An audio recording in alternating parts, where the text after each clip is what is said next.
I'm smelling is beautiful eucalyptus tree smells. It smells amazing. Wow. Good morning, everybody. It's a new day, day 11, heading to Alvaiazere as the end of this leg. So it's getting more and more beautiful as I continue. The trail is definitely moving further and further away from main roads. So today is about 21 k's, and yes, I hit the first rain of the season here for me. So I am fully kitted out in the poncho and everything. It was quite a bit of rain when I set foot on the path this morning. So I was thinking, in honor of it being Halloween in the next 10 days or so, not that I celebrate Halloween, but I'm going to try and take one spooky picture every day and give it a spooky factor of 1 out of 10 for the next 10 days, just for the hell of it, just because I can. Let's start off with this one. Okay, so I'm going to give this a spook factor of 4 because the branches look like they're creating a mouth. So it's the mouth of the forest, and if you walk into that forest, looks like the forest is going to eat you up. You know, it also reminds me of like those fairy tales or the nursery rhymes when we were young, of Little Red Riding Hood. If you go out in the woods today, you might get a surprise, or something like that. You know, that gives me that kind of impression. So yeah, spook factor 4.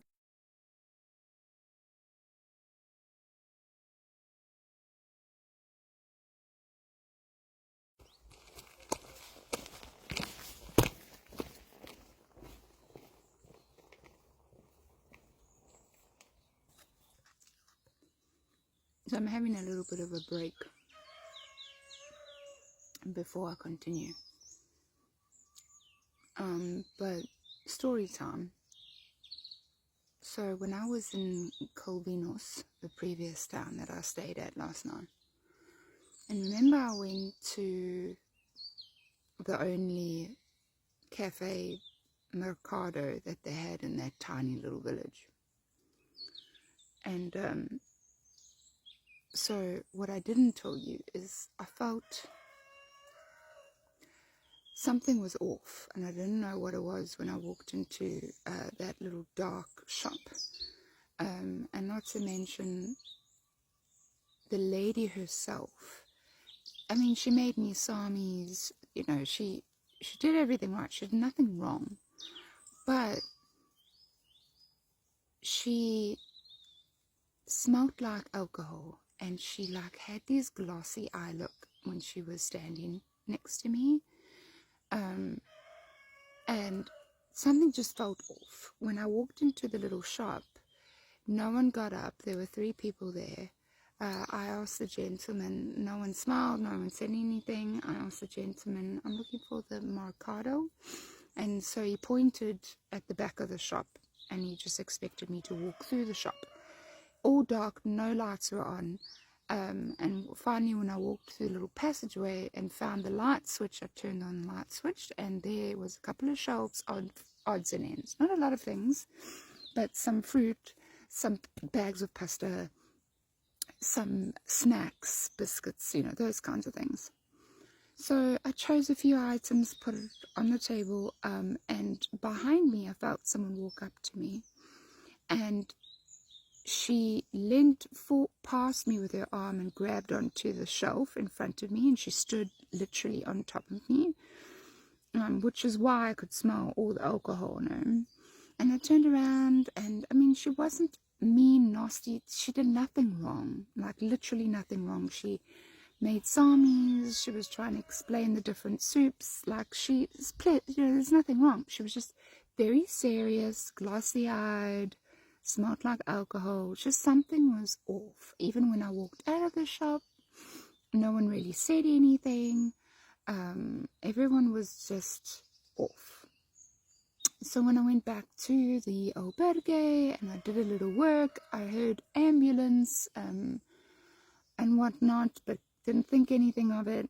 Two other pilgrims came to stay at the albergue that night, and they went out quite much later in the evening to that same shop to go and get a few things to eat. And when he came back, he started telling us the story. I didn't have to say anything. He just started letting myself and the other French guy know what happened.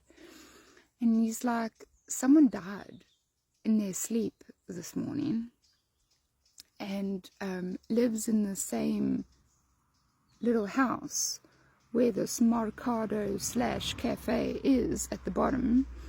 And apparently was this lady, the owner of the cafe's friend, and it took a while for the ambulance to get there. Then the police had to come to remove the body, and so the body was sitting there pretty much most of the day. Oh, it makes sense now. Like, it makes sense. Shame. I totally understand what's going on now. And I felt the energy was completely off, and that made sense to me now that I know all the information. But it's very sad that there was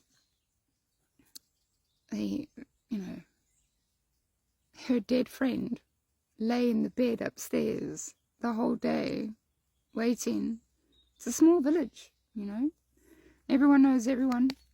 I suppose that's why everyone else was grim. So yeah, how's that?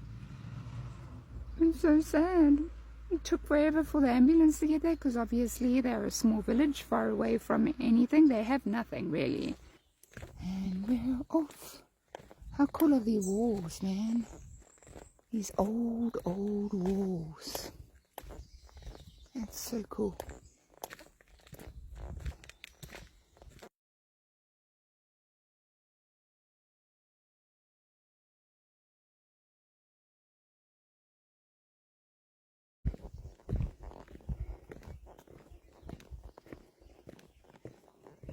Alright, so updates. I've got 5 more k's to go till Alvaiazere, and I'm feeling pretty strong mentally.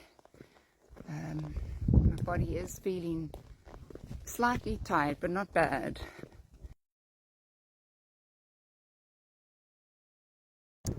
Alright, so finally arrived at Alvaiazere. I've got 2 things I want to focus on. Going to and finding an ATM and a post office today. Those are the 2 things that I need to focus on. So, and I just got bit by a dog. Yeah, I know.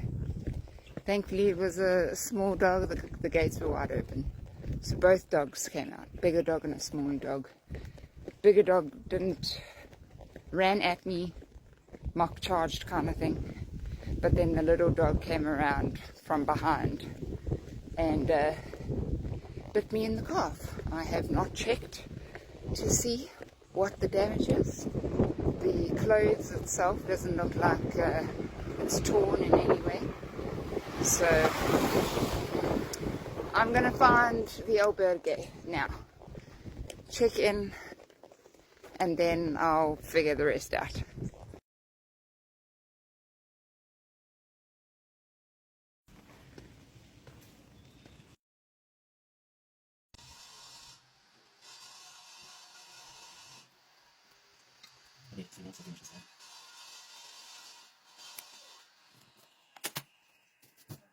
Camino, to Santiago.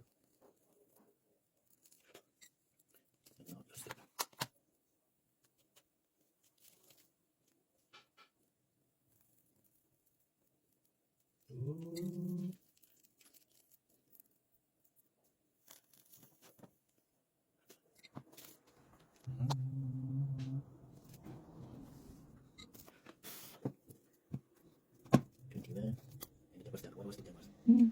And my secret name, Alburgue Pineiros. Okay? And now, let's go to see what happened.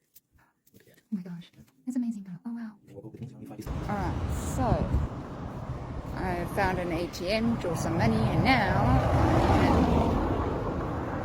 I'm heading towards the post office.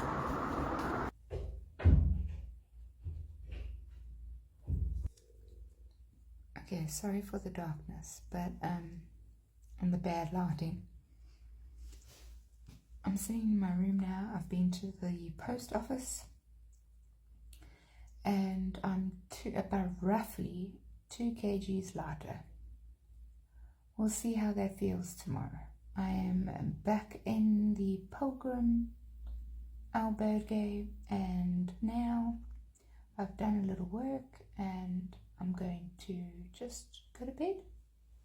And that's day 11 done and dusted. Good night.